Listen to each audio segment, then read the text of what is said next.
तो यहाँ पे नेक्स्ट क्वेश्चन क्या है, gases A and B have same volume diffuse, having the same volume diffused through a porous partition 20 and 10 seconds respectively. The molar mass of A is this, molar mass of B क्या है, ठीक है, वही हो गया. तो हमें क्या V1 by T1 is equal to V2 by T2. तो सेम वॉल्यूम बोला तो V1 कैंसल, तो T2 by T1 is directly proportional to आपका, इधर ये होना चाहिए था, ये R1 है ना गैस, तो उसका M1 नीचे M2 नीचे, तो यहाँ पे M2 by M1 हो जाएगा. तो T2 क्या है, T2 is 10 seconds, 10 by 20 is equal to half का स्क्वायर करेंगे 1/4 is equal to M2 by M1. हमें क्या चाहिए, मोलर मास ऑफ B चाहिए क्या, तो M2 would be M1/4. M1 कितना है 49/4, तो 49 को अप्रॉक्सीमेटली 50 ले लो, 50/4 करोगे तो आपको 12.25 मिल जाएगा. Option number B would be the correct answer. A gaseous mixture was prepared by taking equal moles of CO and N2 if the total pressure of the mixture was found to be 1 atmosphere and the partial pressure of the N2 gas in the mixture is. देखो equal moles बोला है ना, तो हमें अगर partial pressure of N2 निकालना है, partial pressure of N2 क्या हो जाएगा, mole fraction of N2 into total pressure 1 atmosphere 1 ATM. Okay, तो मोल फ्रैक्शन ऑफ N2 क्या हो जाएगा, इक्वल मोल्स, अगर इसका N2 का 1 मोल है, इसका 1 मोल हो जाएगा, इसका भी 1 मोल, तो 1/2 आपका 1 ATM मतलब 0.5 ATM. अच्छा क्वेश्चन है ये भी, मतलब इजी क्वेश्चन है और कुछ नहीं, अच्छा है, इजी है. 15th का हो जाएगा आपका फर्स्ट ऑप्शन. नेक्स्ट क्वेश्चन क्या बोल रहे हैं यहाँ पे, a bubble of air in underwater at temperature 15 degrees Celsius is at a pressure of 1.5 bar. If the bubble rises to the surface where the temperature is 25 degrees Celsius, the pressure is 1 bar. What will happen to the volume of the bubble? देखो ऐसे वाले cases में आपको तीनों ही लेके चलना है. देखो हमें क्या पता है, PV is equal to NRT, mole तो सेम ही रहेगा हर हाल में, R तो कांस्टेंट ही है हर हाल में, तो तीनों चेंज हो रहा है, तो क्या हो जाएगा P1 V1 T1 is equal to P2 V2 T2.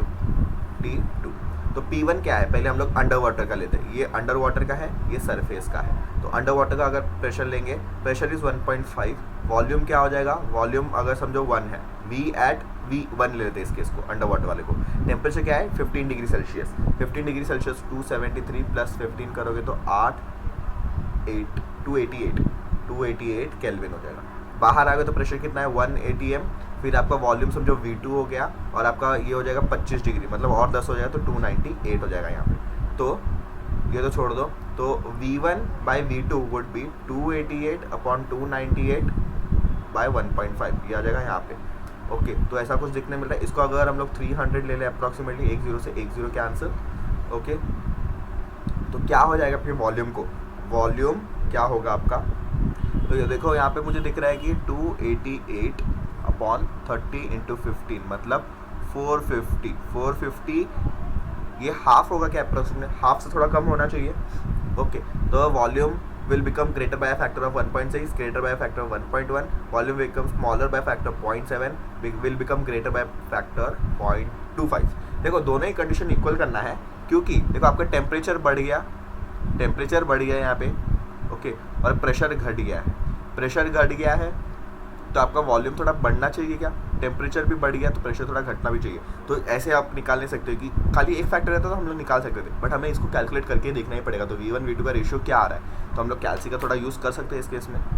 अगर आप इस पूरे को सॉल्व करोगे विदाउट एनी आपका अज्यूम या एरर राउंड ऑफ करके, तो आपको आ जाएगा पूरा V1 by V2 is 0.64.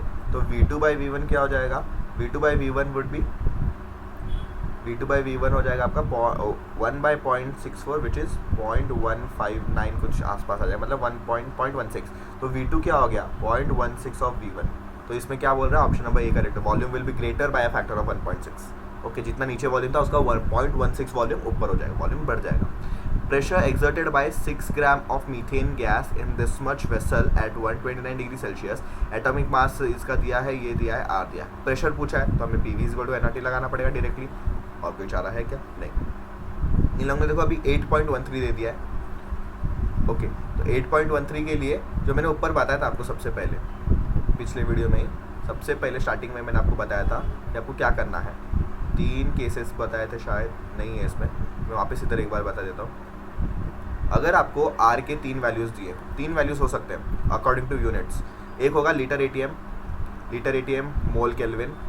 Okay, हो जाएगा 0.0 821 ऐसा, तो उसको हम लोग ले सकते हैं 1/12 ले सकते हैं।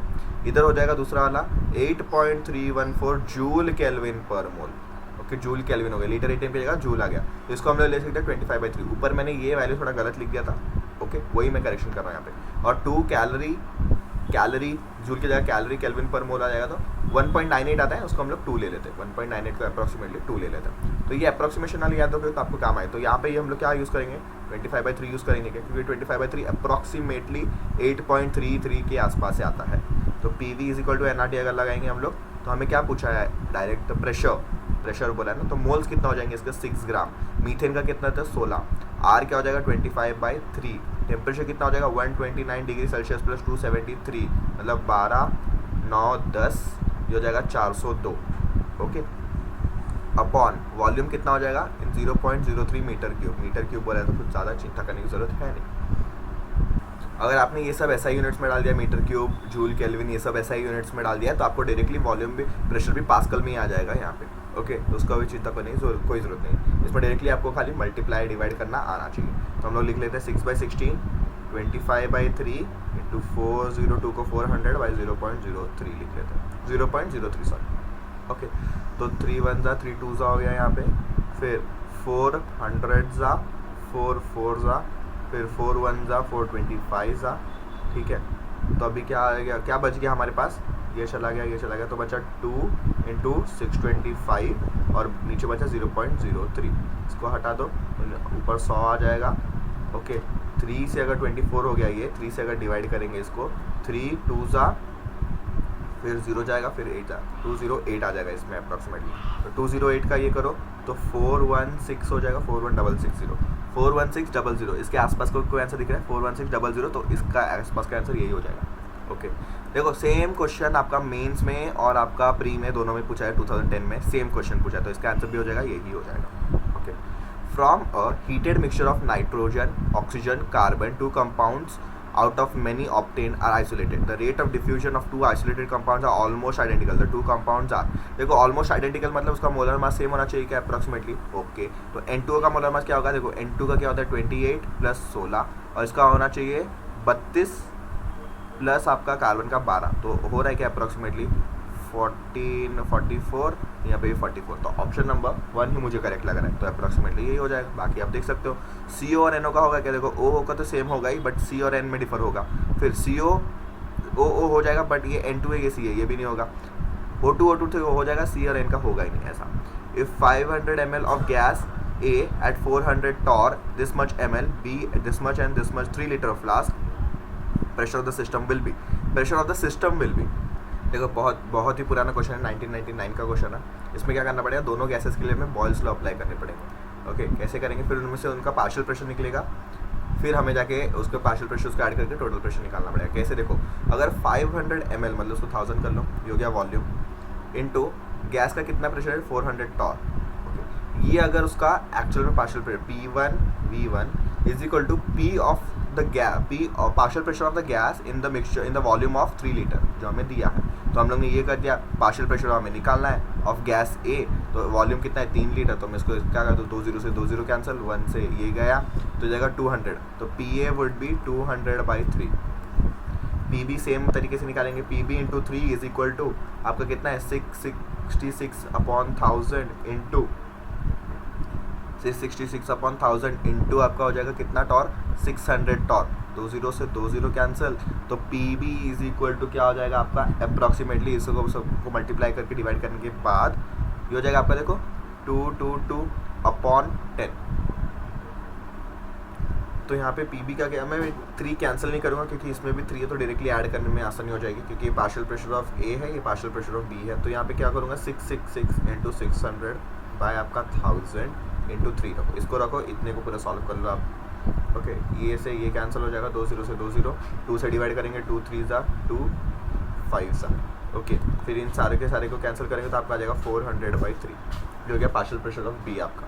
तो दोनों के पार्शियल प्रेशर्स को हम लोग ऐड कर देंगे, P of A plus P of B, दोनों को ऐड कर दो, 200/3 plus 400/3, it would be 600/3 which is equal to 200 torr, okay. तो ऑप्शन नंबर कौन सा दिख रही है यहाँ पर, फर्स्ट ऑप्शन इज करेक्ट हो गई है।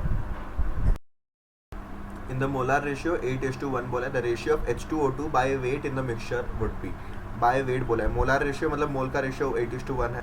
देखो मोलर रेशियो मतलब moles of H2 by moles of O2 would be 8:1, H2 by O2 का 8:1 हो जाएगा। अरे मोल्स क्या होता है, mass upon molar mass, mass of H2 upon molar mass 2 हो जाएगा, मास ऑफ O2 अपॉन इसका हो जाएगा 16, ओके क्योंकि सॉरी 16 नहीं 32 हो जाएगा क्योंकि O2 बोला है तो ये 2 बोल दो इसको। तो mass of H2 upon mass of O2 ये हो जाएगा 8/1, ये क्या हो जाएगा 32 ऊपर चला जाएगा यहाँ पे और 2 यहाँ पे नीचे आ जाएगा, ये हो जाएगा आपका 16, ये हो जाएगा आपका 2, तो ये हो जाएगा MH2/MO2 would be 1/2 option. Fourth option मतलब D would be the correct answer. Cyclopropane and oxygen at partial pressures 170 and 570 respectively are mixed in a gas cylinder. What is the ratio of number of moles of cyclopropane to the number of moles of oxygen? मतलब moles of cyclopropane C3H6 to moles of O2 ये पूछा गया है हमें। कितने pressure पे है ये 170 750 mix together in a gas cylinder. Okay देखो from ideal gas equation PV is equal to NRT हमें क्या पता है कि moles is directly proportional to pressure अगर सब कंडीशन सेम रहेंगे तो ओके तो इसका मोल्स का कंडीशन क्या हो जाएगा, प्रेशर ऑफ आपका C3H6 upon pressure of O2। तो C3H6 का प्रेशर क्या है, partial pressure of cyclopropane is 170 upon 570। इसको अगर आप करोगे 1757 अप्रॉक्सीमेटली आपको 0.3 आ जाएगा, अप्रॉक्सीमेटली 0.3 आ जाएगा। ओके तो ऐसा कहाँ दिख रहा है आपको, तो 170/570 इज 0.3, तो ऑप्शन नंबर डी आ जाएगा डायरेक्टली। इन लोग ने सॉल्व भी नहीं करना पड़ा हमें, तो ऑप्शन नंबर डी आ गया इसमें। 500 ml of nitrogen at 27 degree Celsius cooled to -5 degree Celsius at same pressure the new volume is. देखो वॉल्यूम चेंज हो रहा है क्या बढ़ रहा है वो पूछा है, टेम्परेचर चेंज हो रहा है, प्रेशर सेम है तो प्रेशर वाला नहीं आएगा टर्म। तो देखते हैं इसमें क्या करना पड़ेगा। पहले तो हमें रियल गैस इक्वेशन लिख के क्या कांस्टेंट है उसको साइड में रखेंगे, बाकी हम लोग अपना सॉल्व करेंगे। तो देखो यहाँ पे रियल गैस इक्वेशन क्या हो जाएगा, PV is equal to NRT। इसमें क्या बोला है, N तो कांस्टेंट है, R कांस्टेंट है, सेम प्रेशर बोला है तो V is directly proportional to T, तो V1/T1 is equal to V2/T2 लिख सकता हूँ मैं, यस क्योंकि V/T is equal to K आ जाएगा ना। V1 कितना है पहले 500 ml, T1 कितना है 27 डिग्री मतलब 300 केल्विन, V2 हमें पूछा गया है टेम्परेचर कितना है -5 मतलब 273 -5 इज 3 इधर गया तो 268 approximately.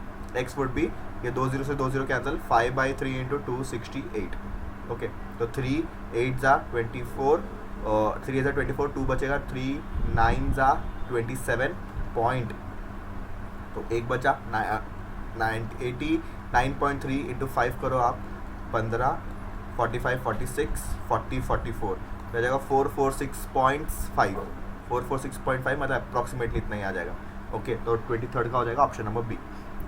600 cc of a gas at a pressure 750 mm is expressed in 500 cc.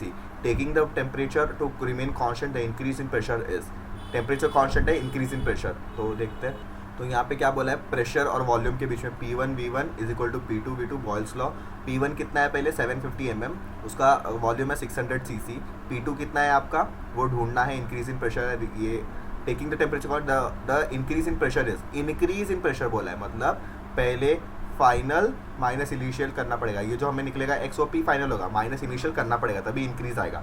तो V2 कितना दिया हमें 500, तो ये 2 0 से 2 0 कैंसिल, तो ये 750 इंटू 6/5 5 1 ज़ा 5 1 ज़ा ये 150 हो जाएगा। 15 to 6 इज 900 अप्रॉक्सीमेटली आ जाएगा क्या, यस। तो इंक्रीज कितना हो गया 900 माइनस 750, क्योंकि 900 ऑप्शन में नहीं दिख रहा है पर इन्हें क्या करना चाहिए था 900 ऑप्शन में देना चाहिए था ताकि आधे लोग तो वही टिक करके आ जाएंगे, क्योंकि इन लोग ने इंक्रीज फाइनल प्रेशर पूछा नहीं है, इंक्रीज इन प्रेशर। इंक्रीज कितना हुआ 250, तो 250 mm would be the correct answer. तो 24 का हो जाएगा ऑप्शन नंबर बी, सॉरी 250 नहीं 150 का हो जाएगा ऑप्शन नंबर ए। देखो इतना सब बताने के बाद में मैं भी गलत कैलकुलेशन कर रहा हूँ। Okay now under the what condition will a pure sample of ideal gas an ideal gas not exhibit a pressure of 1 atm but also a concentration of 1 mole per liter। देखो ये कभी exhibit नहीं करेगा, STP पे तो करेगा 24 litre मतलब again STP पे कर लेगा। इम्पॉसिबल अंडर एनी कंडीशन ये नहीं, इम्पॉसिबल है तो it is not possible at T=12, अगर T=12 केल्विन ये इम्पॉसिबल है। ओके ये T=12 केल्विन पे आपका प्रेशर 1 atm या कंसंट्रेशन ये नहीं दिखाएगा. Again very primitive question.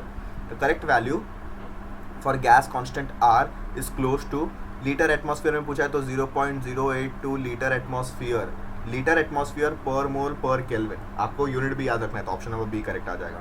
Eight constant temperature for a given mass of an ideal gas the ratio of pressure and volume always remains constant. Constant temperature की बात की है, मतलब PV is equal to NRT में ये पूरा constant हो गया. तो PV is equal to constant, ratio of P and V, pressure to volume नहीं, pressure always remains constant, the product of pressure and volume always remains constant. तो Boyle's law का इन लोगों ने स्टेटमेंट बोल दिया. Option number D would be the correct answer. Okay, pressure remaining the same, the volume of a given mass of an ideal gas increases for every degree centigrade rise in temperature by definite fraction of its volume at 0 degree critical temperature, absolute zero its boil temperature. क्या बोला इन लोग ने? Pressure constant है, volume of a given mass of an ideal gas increases every degree centigrade, volume increase कर रहा है with every degree increase in the temperature at rise in temperature by definite fraction of its volume at, it is at 0 degree Celsius. Again, okay, ये आपका Charles law होता है. देखो volume at constant pressure क्या, volume at constant pressure क्या होता है? V temperature, V at temperature T is equal to V initial plus 1/T/273, ये कुछ होता है आपका वॉल्यूम. तो एवरी डिग्री में ये इंक्रीज होता है. 0 डिग्री, अगर 0 डिग्री ले लेंगे हम लोग तो it is according to this question की हर 1 सेंटीग्रेड से बढ़ने से वॉल्यूम इंक्रीज होता है एट 0 डिग्री सेल्सियस. तो ये आपको याद रख सकते हो, बहुत प्रिमिटिव क्वेश्चन आ गया. Pressure, volume, mass, temperature, M is molar mass. Okay, pressure, volume, molar mass, temperature, gas constant respectively. Idea the density is, density के लिए क्या बोला था मैंने? PM डर्टी है तो डेंसिटी चाहिए, डेंसिटी वुड बी PM/RT. तो वॉल्यूम वाला कुछ आना ही नहीं चाहिए, तो वॉल्यूम वाला नहीं है, PM/RT. ऑप्शन नंबर डी में दिख रहा है, 29 का हो जाएगा D option. Okay, correct gas equation is, correct gas equation क्या हो जाएगा? देखो तीनों आपको वेरिएबल्स दिख रहे हैं, तो P1 V1/T1 आना चाहिए. क्या P1, देखो इसको शायद रीअरेंज करके लोग P1 V1/T1, देखो यहाँ पे P1 V1/T1 is equal to P2 V2/T2. तो मैं P1 V1 को नीचे लेके, P2 V2 को इसके नीचे लेके आओ, T1 T2 हो जाएगा. तो ऑप्शन नंबर बी करेक्ट हो जाएगा. सिंपल फार्मूला बेस्ड क्वेश्चन है. Now kinetic theory of gases, again kinetic theory of gases physics में पढ़ते हो तो इसमें पढ़ लोगे. By what factor does the average velocity of gaseous molecule increase when the temperature in kelvin is doubled. देखो कोई भी velocity is directly proportional to under root of temperature. तो अगर हम लोग ने उसको डबल कर दिया तो V, अगर ये इनिशियल था, V फाइनल क्या हो जाएगा? अंडर रूट ऑफ 2 टाइम्स, तो ये चला गया, तो V initial by V final would be 1/√2. तो V फाइनल क्या हो जाएगा? √2 टाइम्स ऑफ V इनिशियल. तो कितना √2 क्या होता है? 1.4 टाइम्स हो गया क्या? तो option number D would be the correct answer. Okay, if a gas expands at constant temperature, it indicates that the kinetic energy of molecule decreases, pressure of the gas increases, kinetic energy of molecules remain the same, number of molecules of gas increase. देखो gas expand हो रहा है, gas expand हो रहा है मतलब volume increase हो रहा है. क्या वॉल्यूम इंक्रीज होगा तो प्रेशर डिक्रीज होगा, क्योंकि दोनों ही इनवर्सली प्रोपोर्शनल है, हमें पता है. तो pressure of the gas increase नहीं. Kinetic energy of the molecule कैसे इंक्रीज होगा? एक्सपांड हो रहा है तो ये भी नहीं होगा. Kinetic energy of the molecule remains the same. Number of molecules तो इंक्रीज होगा ही नहीं, क्योंकि हम लोग ने उसमें कुछ ऐड नहीं किया है. Okay, which of the following expression correctly represents the relationship between the average molar kinetic energy KE of CO and N2 molecules at the same temperature. Average kinetic energy ना, एवरेज का formula क्या होता है आपका? Okay, average kinetic energy is, average molar kinetic energy का formula होता है 3/kT. Okay, 3/kT, 3/2 तो सेम है, 3/2 kT. K है आपका ये बोल्ट्जमैन कांस्टेंट, T इज आपका टेम्परेचर. सेम टेम्परेचर बोला है, दोनों का इक्वली होगा, तो 33 का option number C would be the correct answer. Okay, तो इसके आगे हम लोग देखते हैं नेक्स्ट वीडियो में.